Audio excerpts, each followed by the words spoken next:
Oh my goodness. Okay, well, yes, and then we can just delete this upload. Let's do that. You want to delete this? Yeah, like what are we gonna Sorry. do with this? No, I think we should start right now. This is this is and then, like, this is and me. then, like, This is me and screwing then up the beginning again. okay. So like, if we go into this whole thing, people are gonna be like, "Oh, so they normally just change their clothes and like their cheap." But months? I don't Like, think. But no one heard us. You just gave it away. no, Now, it was recorded. no, it Was wasn't. recorded. No, It it was wasn't. definitely. I saw the numbers stop. It was definitely at the beginning. It of was this still when I said what I said. It was like 2-1, and I. My 2-1. My 2-1 was gone. I feel like you're gonna play this back and you're gonna be like, oh yeah, no, that was there. If I were like a bomb diffuser guy for the police department, I would have saved You the would have gotten world. there on time. Yes, You know what that? I Yeah. think you know what the problem is that like when you're not in the same place, time does not work the same way. And so I'm telling you, my clock was gone by the time that happened. But I guess we'll know. Well, you might be in a after different time zone or something. I might be a whole other universe at this point. But now I'm not sure what to do, Jason. I love that you're out of sorts. I love it. Just start. Welcome to New York Wedding Jam. That's the right. Podcast for modern couples. I'm your host, Martine Dardaniak, and this is my co-host, Jason Alicia. Jason, we have done this really crazy intro on this one, but you know what? I'm gonna let it rock. Yes. Listen, we've worn the same clothes for like 3 episodes in a row. I know. Until we got like wise to the fact that we could actually change. Right. I'm at the end of my laundry cycle anyway. I don't even know what I was talking about. Yeah, me neither. To be honest with you, like I'm not sure what I was gonna put on, but you know the thought was there, and I would have tried. All right. So today's topic. I'm just gonna go right in, just steamroll. Yeah, let's do it. Just steamroll. Let's do it. Well, today's a fun topic. I mean, it's again. I think we're kind of moving to this platform or this model where we're not so educational, but more just like shooting the stuff about just the topic. And today's topic is things that make a good party. Yeah, I mean, here's the thing. At the core of it, weddings ultimately are just a big party, right? I get it. There's ceremony and there's meaning and there's, traditions and all this other stuff. But at its very core, what is a wedding? It is a big party. It's a celebration. And it's a celebration. It is a celebration. And so I think it's important for people to remember that and remember that at its core, there are only a handful of things that really are required to make any party a good one, right? If you think about any party that you have ever been to, what are the things that you remember about it? I've got 3 on my side, and I'm going to tell you exactly what they are. It is good food, good people, good music. If you have those 3 at its core, everything else is just dressing on top of the good time you're already having. Yeah, I know a lot of people are obsessed with Pinterest boards and they're very concerned with the aesthetic of their wedding, and I definitely hear that from as a documentarian. I love, capturing beautiful table settings, beautiful florals, lighting. I love lighting. When I go to IKEA, like that's my favorite place to hang out in the store is the lighting section, just because I love light and contrast and the different colors of light. So yes, aesthetic is important, and a lot of people spend millions of dollars making their weddings look beautiful. Right. So we're not taking that away, but certainly. I think you're right. Some of the basic elements, and listen, you can spend a lot of money on good food and good music / entertainment. But yes, good food, good people, and good music or entertainment is definitely, I agree, is the basic core elements to having a fun day, having a good time anywhere you are. Having a good time. Like, listen, that doesn't take away from the other things, right? It doesn't take away from the fact that you want it to be pretty. It doesn't take away from the fact that you want to be looking your best so that you can feel your best, right? Like that's still true, right? You want to be dressed in a way that it makes you feel like this is an important event. Maybe you want your hair done, maybe you want your makeup done, right? Like maybe those things are things that are critical for you to feel your best at this event that you are throwing, that you are hosting. Maybe the decor element or just the aesthetic of the venue, of the wedding itself is super important. I'm not taking any of that away, but it's not at the core of what your guests are going to feel or remember. I have a question for you. Yes. Let's start with food. Should a couple serve the food that they love or food that they think their guests would like? I feel like that's usually the same thing. Let me explain. Food, for the most part, in my experience, is rooted in culture, right? So there are things that are your favorites because they were your favorites from childhood, right? I think it's more important to have food that you like than it is to just have food that feels expensive. Does that make sense? Well, now, maybe, and I'm going to say it this way, maybe your taste buds obviously have grown, right, or changed, right, and so the cultural element may not be something that you want, right? Like maybe, listen, I've gotten really used to my fine dining, and I'm all about like, you know, a really good steak and you know, filet mignon and, you know, escargot and fill in the blank on the things that you want to fill in there. Maybe that's your bag, right? And if it is, then I say go with that. But for the most part, I do feel like what people choose are things that they know they are going to be comfortable with, because you have to eat too. And by proxy, their guests are also going to be comfortable with it. Now, I will say in the New York area, most of the food is the same, right? So Martine would probably say maybe even a little bit boring, right? Like if you're like, I do like more interesting food sets, but most of the time the food is mostly the same, right? Like it's standard American / American Italian fare, for the most part. That's mostly what you're going to get, but that's comfortable for most people in this area, right? And so that's the people kind of cater to the least common denominator. They settle into that, yeah. Yeah. So, I mean, again, if you have the option, though, rather than just doing standard whatever, try and get foods that you know your people will like and will enjoy. That would be my 2 cents on trying to make the day a little bit more palatable, because there's nothing worse than hungry people, especially after a long wedding. You know, maybe the ceremony was this, you know, super long thing, and now they're settling in and nobody wants to eat because the food is bad. Like, that's sad. That just makes me sad for them. Yeah. Because that ruins the party mode. Right. And even if it's like a basic menu, like a chicken, a fish, or right, a vegetable dish, or even if it's a steak. And I know that people are very quick to book venues, and sometimes the catering's included in that whole package, right? Food and beverage. But the venue might be gorgeous, but then sometimes the food is not great. It's not up to par. And I have been at weddings, Jason, where I am starving and can't eat, and that's rough. Yeah, that's hard. That's a hard one. Where I'm just kind of like, nah, this isn't it. Like, I was once served, and I won't name the venue, but I was once served something that looked like baby food, and in fact, my my assistant kept saying, she was like, is this baby food? Like, what is this? What is it exactly that we are having for dinner? And we couldn't eat it. And so we just like, I mean, the venue was like, the people were lovely, but like the food was just not awesome at all. So I do think people should put a little bit more thought into it.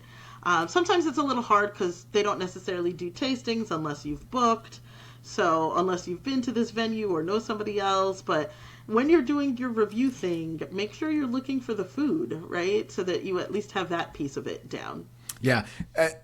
As someone who's attended, I was going to say dozens, and is it dozens? Yeah. Definitely dozens. I probably have attended maybe 50 weddings in my lifetime. Yeah. The food is always like a topic for discussion, whether it was either people will say, oh my, because people generally, I think, expect a subpar meal at weddings. I think guests just kind of expect it to be average at best. And so when the food is terrible, people will talk about it. And when the food is amazing, people will talk about it, right? Correct. And if it's average, people, I guess, don't talk about it. But Right. Nobody talks about average. Nobody talks about average because it's average. Like it doesn't. Right. It doesn't have any criteria for discussion. But you're absolutely right, and I've done the same. Like myself as a guest, let alone as a planner, but as a guest, having attended weddings, that's one of the things that people always talk about. If the food is late. Right. So people are hungry. Hungry. Right. If the food is bad. Mm-hmm. If the food is really good, those are the times that it gets talked about. And if it's average, meh, you eat it, you move on, and we don't talk about it any further. But it is one of the three things that I think people will talk about at a wedding. I've never left a good wedding where the food was bad, right? I've never left a wedding where everybody was like, oh my gosh, that was the most amazing wedding, and the food was bad. That's just not... That's not going to happen. So that's why I put it in my criteria of one of the biggest things to make a good party. Next set of criteria is people. And we've talked about this before on earlier podcasts. But what's the story with people?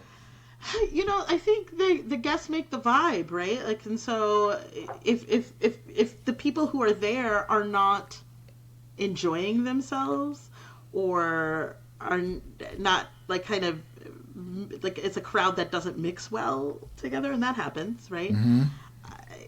If there's tensions between people in the group that are loud and kind of present, it ruins the mood and it ruins the moment, right? Like if you don't want to be there, like let's put it this way, I've seen, and we've talked about this, but where you see like the couple and they just look moody all day, like maybe they're stressed.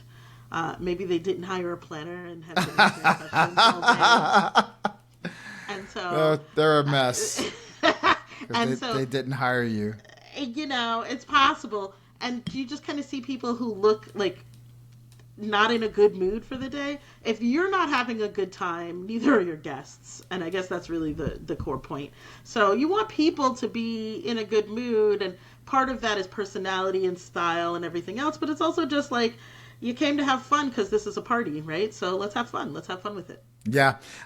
Sometimes we talked about inviting people and who you should invite to the wedding. But sometimes people invite, like one partner will invite a friend maybe from their past or a friend from work who the other partner doesn't know.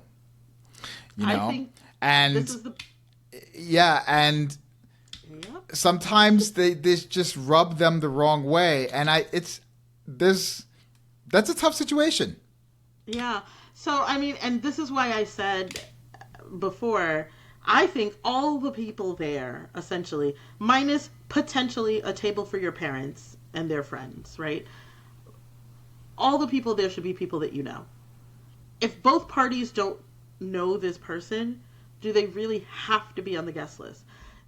Ask yourself why your partner that you are marrying today in this important occasion doesn't know this person that's on the list. There's probably a good reason. There's probably a good reason that they don't know who that person is. And you may have forgotten. Sometimes people do forget. Like I've been there, right?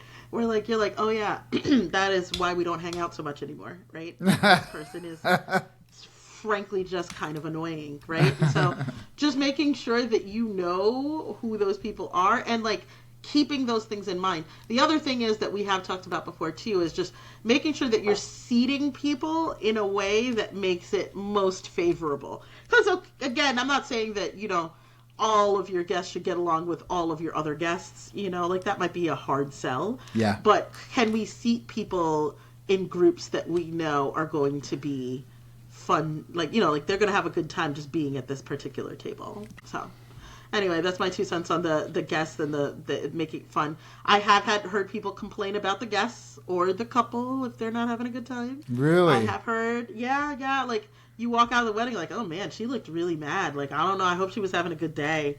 And like it just brings the vibe down. You know what I mean? Like, just seems sad. And I've I don't want to say like had to break up fights because I don't do that. I'm not a bouncer, but I've seen people have to break up arguments at weddings, and that just always brings the mood down too. So, again, we're going for fun time vibes, right? Like we're getting, we know alcohol's going to be involved, and or sometimes, and crazier things have happened. But know your people and know your audience, and like kind of structure it accordingly. That open bar can be crazy. But, yes, it can. But I was at a wedding last year, or about maybe it was last season or maybe the season before. I think it was the season before, where the bride was visibly not happy, and she was unhappy for the same reason that I was unhappy, even though it wasn't my wedding. I was just working the wedding. She was very upset with the DJ. Well, she was upset with a lot of the vendors, but she was upset with the DJ and MC. Especially the MC, because he was turning it into like a personal concert for himself. He was like really drawing too much attention to himself and acting like he was the man. And there was just a certain je ne sais quoi about him that was like off-putting. He was like wisecracking people at like guests. And so good music and good entertainment is another element. Another lead-in, and I will say, and we'll talk about music and MCs on another show, Jason. But for today, I will say a bad DJ will kill your party. A bad band will kill your party. If you're not into the music and the dancing of it all, that's okay. But what is the other thing that people are going to do? Because what happens is, if people don't have anything more interesting to do, they start to leave. And like you've paid a lot of money to have this party, like you don't want your guests leaving early because they feel they're bored or they just don't like the vibe of the thing. So spending time to figure out what that entertainment element looks like to ensure that people are enjoying it is really important. And I think that's another thing that I think people miss sometimes, right? Yeah. I mean, I'm not going to say all the time. Like sometimes people are like, okay, like I'll give you a story, a quick one. There was a couple that, had a good DJ, but they weren't big dancers and they just really wanted like this chill vibe on the music. And I was like, but what are the guests going to do with that? Right? Like, yeah, that's the music you like. You maybe love it and you like listen to it at home, but nobody else knows what that is, or it's not music that you can dance to. So we're just gonna sit around. But like, if we're just sitting around, like, what are we doing while we're sitting? Right. If you want the cafe vibe, not against it. That's your call to make. But if we're just kind of chilling in the cafe, what else are we doing? Because we're not drinking coffee. Right.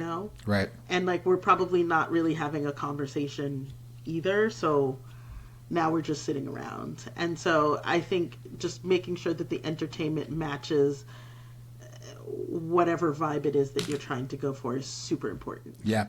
So I want to mention that my definition of entertainment doesn't stop at DJs and bands, Correct. right? So I've been to a number of weddings where, I mean, if you look at some of the other things that are available to make your wedding fun and entertaining, right? There's also photo booths, and photo booths come in so many different shapes and sizes today and different ways to do it. Some are more digital, some are more old-fashioned, some are really a big deal, and there's like a full set, and you take your pictures on a movie set almost, Right. And I've seen really fun, cool things that I've never seen outside the wedding industry. Like I was at a wedding once where they had espresso machines that could print your face in the cream, right? Like like it takes a picture of you. It's like a photo booth, but then it somehow replicates your image in the espresso cream instead of a cute little flower or leaf. Yeah. I've seen tobacco. I'm not a smoker, but I think it's cool that there was a tobacco roll, like somebody rolling tobaccos there. I mean, I'm sorry, cigars. Cigars. Yeah. And there's just so many other things from like dancers showing up on the dance floor Yep. in robot costumes or other Yep. costumes. So I think a lot of those things make weddings really, really fun and unique as well, as opposed to, and I don't want, I'm saying this in air quotes, but just a band or just a DJ. Most weddings might have just that, and that's okay too, especially if your band or DJ. I love bands more. If your band is really amazing, to Yeah. me that just really. I've seen some really good bands. I've seen some really good DJs, and I've also seen the opposite. So I do think it makes a difference. Like even if it's I shouldn't say it just like that, but Yeah. even if it's just the DJ or just the band, Right. that can be fine if they're a really good one. Right. It's only a problem again, like with the food, if it's a bad one, right? Right. Or again, like I said, if you're not really into the dancing thing, what are the other activities? I know I've talked a little bit about this, like games, like interactive games, games that people can play. The photo booths are great. I love a good photo booth. I have my whole fridge is like littered with photo booth pictures, from weddings, and I love them. I think photo booths are great.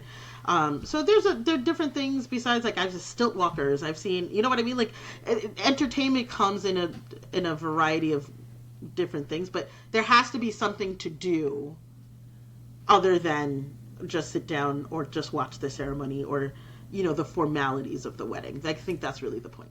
So outside of a band or DJ, what has been your favorite kitschy entertainment thing that you've observed at a wedding that you were like, oh my god, this is so freaking cool and fun?